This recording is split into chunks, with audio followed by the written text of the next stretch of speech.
So let's think about some of the process that we used from June until June, basically. In 1 year of NGLN, what were some of the aha moments that you had, or maybe some of the problems that you experienced during this process? Or when we began the process, we had what we thought was our problem, but as we worked backwards, we found out that really wasn't our problem. So I found it very interesting that, we started out that math was our main issue, but then why is this the issue? Sure. We found the answer. Well, why is that the issue? We found the answer. And so it worked it back that achievement, high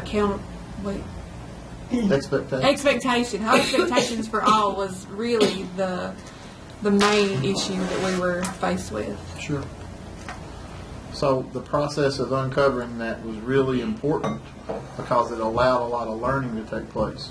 So you learned a lot about the culture, you learned a lot about yourselves, and you learned a lot about the environment in which expectations are built.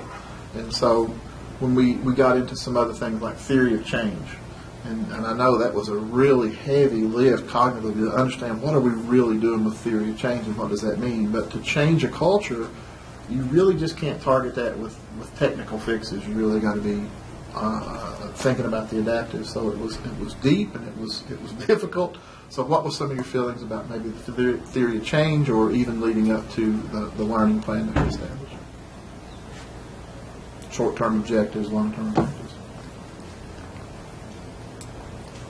For a while, there was just a lot of chaos in my mind. I was like, why am I here? I'm wasting 2 days out of my district to be here, but then all of a sudden it just kind of clicked, and everything began to fall in place so out of that chaos came the ideas and came the plan, and began to see the long road. Mm-hmm. And the end of the road. And what is the end of the road? For us is high expectations, and how do we get there? We've got to get everybody on board, and you can't do that with just a core group of 10 people. You've got to make that a core group of 300. Yeah, that's right.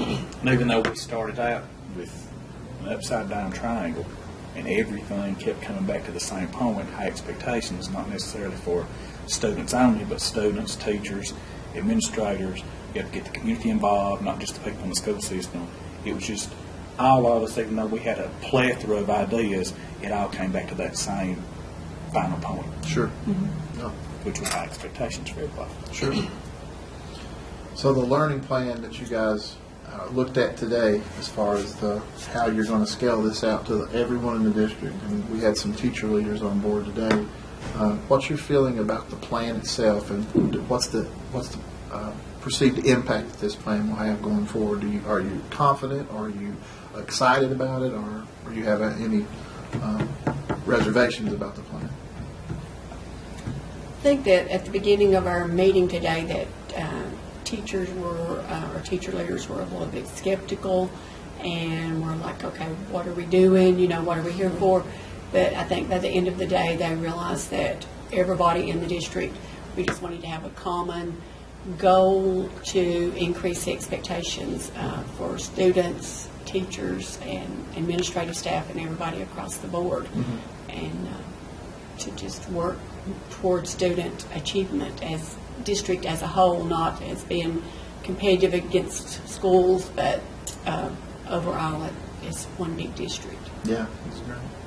So, and to target expectations, it's not just to target expectations, it's to target instructional core, it's to target the student and the teacher and the content. So being involved in what Elmore talked about with the instructional core is the work, but it was the process of getting to that work that was very difficult, and we had to put some structures in place. We had to build some things in order for us to be able to scale and monitor that work. There had to be some structures put in place first. We didn't know what those structures needed to be until you actually dig into that problem and start digging in with theory of change. So it's been a pleasure working with Clay County, and you guys were fantastic, as always. Appreciate it. Thank you. Thank you.